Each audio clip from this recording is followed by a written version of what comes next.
Господи, Isuse Hriste, Sine Božji, pomiluj mja grešnoga. I sveti Oče, amen. Возлюбені во Христа Бога, браті і сестри, Христос се роди. Вістина се роди. Христос се роди. Вістина се роди. Христос се роди. Вістина се роди. Денеска Христос, новородениот Бог вистински и дете, отроче, вистинско. Вчера, како вчера родени, во јасните од скудниот Витлеемски вертеп, а вертепот прештелата. Ништо друго не беше, туку плево, штал. Точно, видете ја икона. Со кравите, со биковите, со овците, кои што живеја во таа штала. Токму таму се роди Христос, царот на слава, творецот на светот, дарителот на живот. И не само некој што создал, туку точно знаејќи зошто го создава тоа, а тоа значи имајќи план, имајќи цел за тоа што создадено. И знаејќи во сето тоа, Свети Максим Исповедник го дополнува тоа што на страниците од Светата книга го читаме за Христос како за алфа и омега на се што постои на нашиот живот, велејќи дека Христос не е само алфа и омега, туку и сите други букви од алфавитот. И се што од алфа до омега се стига. А тоа значи дека Христос не создал и не заборавил, како што вели Кант на едно место. Создал светот и се оддалечил од него, оставајќи го на својата собствена судбина. Не, туку Христос остана до крај со своето создание, со секоја своја творба. А тоа значи дека Создателот на човекот и на светот е грижлив Создател, загрижен за своето создание. И неговата грижа е тоа што има свој почеток да стигне до својот крај. Ако безпочетноста е атрибут Божи, тогаш човекот и светот имаат свој почеток, бидејќи пред тоа не постои. Ако омега е вториот атрибут Божи, безкрајноста Божија, тогаш јасно е дека оној што е создаден по образот на алфа за свој крај, за своја последна дестинација од своето историско постоење ја има омега. А оној што сака да стигне до омега, за свој крај ја прима безкрајноста Божја. Крајот на човекот и крајот на светот се во безкрајноста Господня, во безкрајот Божи. Но дотаму треба да се стигне. Како? Со подвиг, со молитва, со пост, со покаяние и творечки, браќи и сестри, творечки.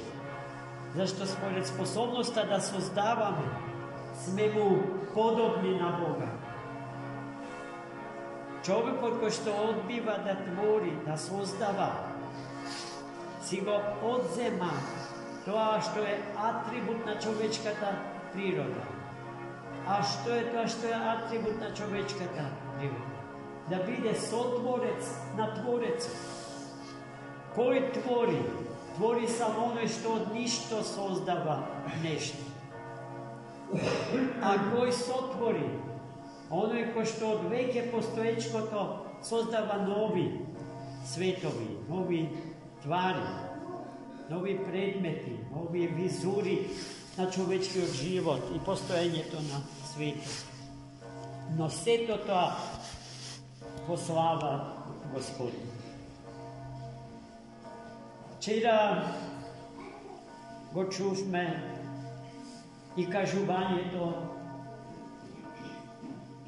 дека Ирод од устата на трите мудреци од исток слушна за раѓањето Христово, за царот јудејски и се преплаши бидејќи таа вест ја доживеа како вест за раѓањето на некој што му е конкуренција, сопарник.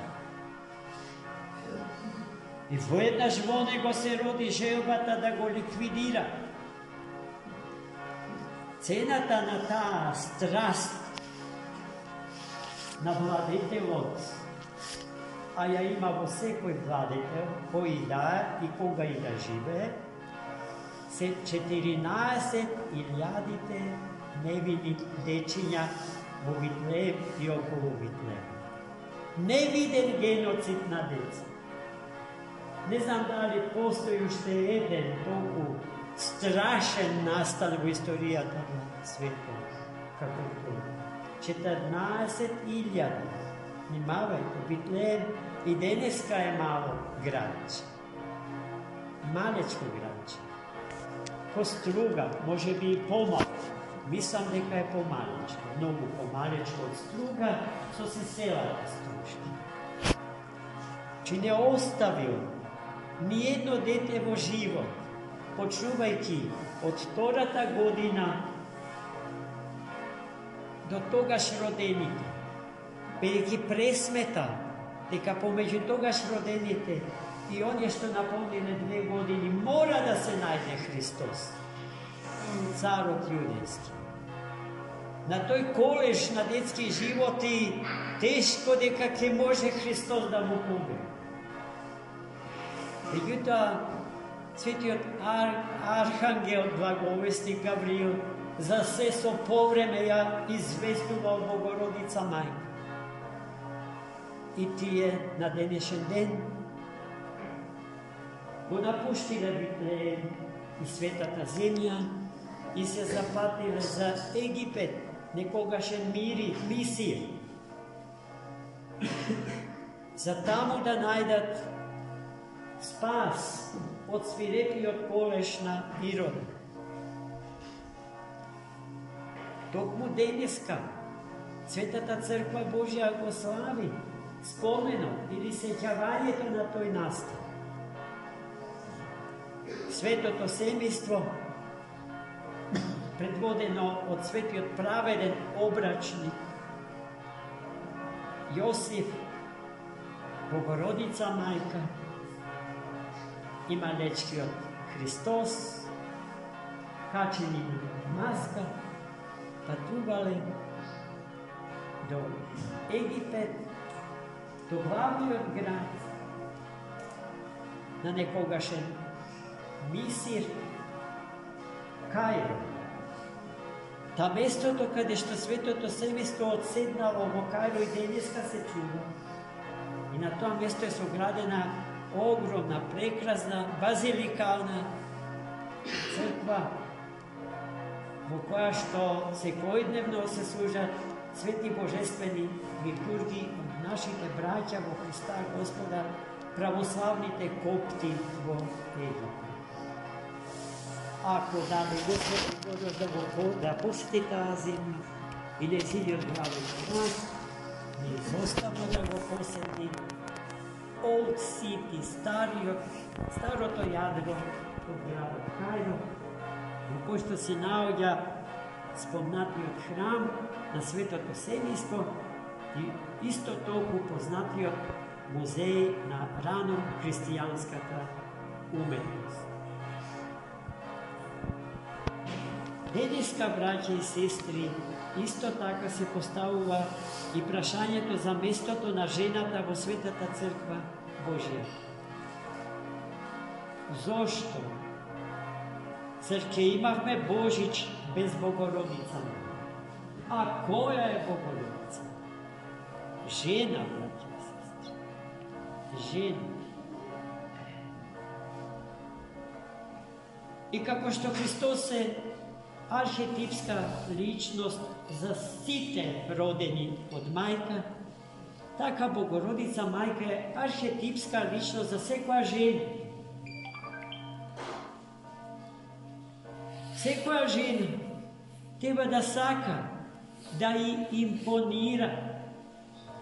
Најпрво да ја чува природата од Бога дадена, да биде жена, а не да посака да биде маж.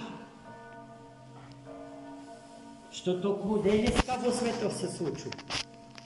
Колку жени се бунат против определбата и благословот Божи да бидат жени, па решиле да бидат мажи жени. И тој процес на претварање на жената во маскулинизација трае долго време.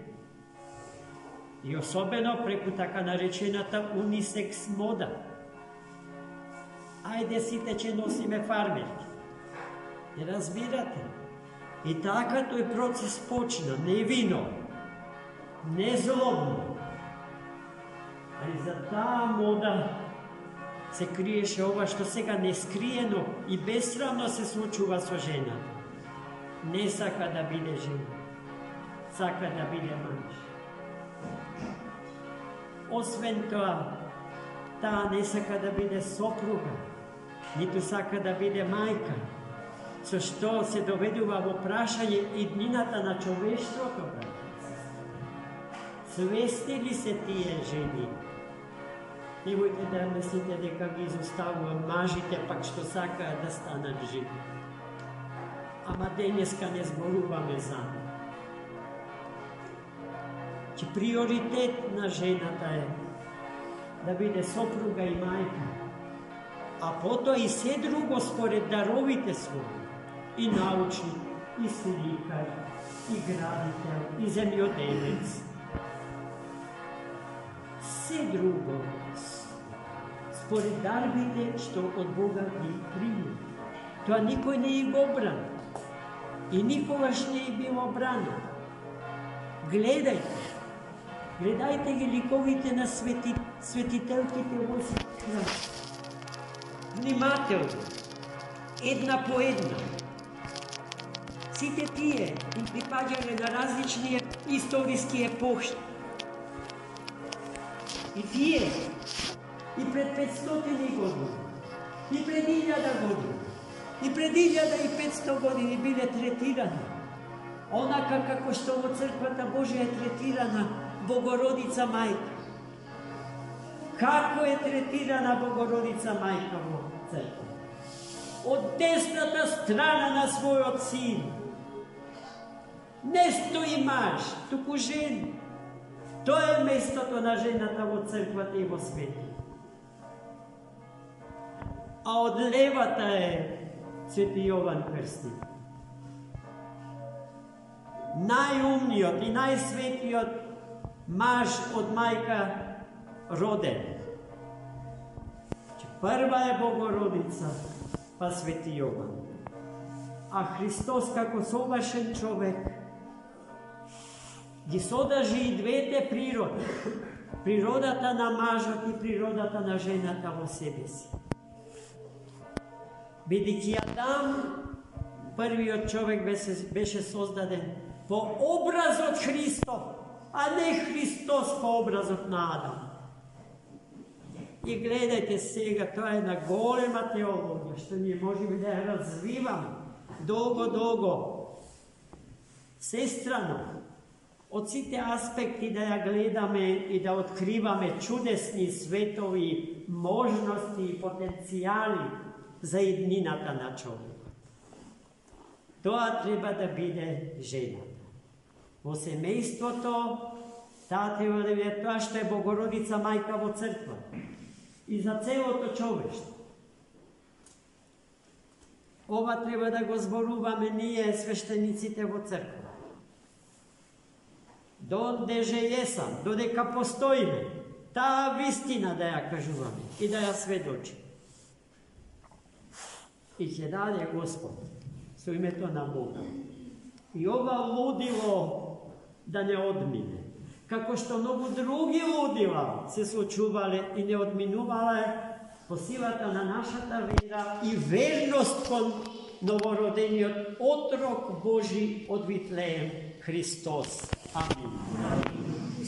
Господи Ісусе Христе, Сине Божий, помилуй меня грешного.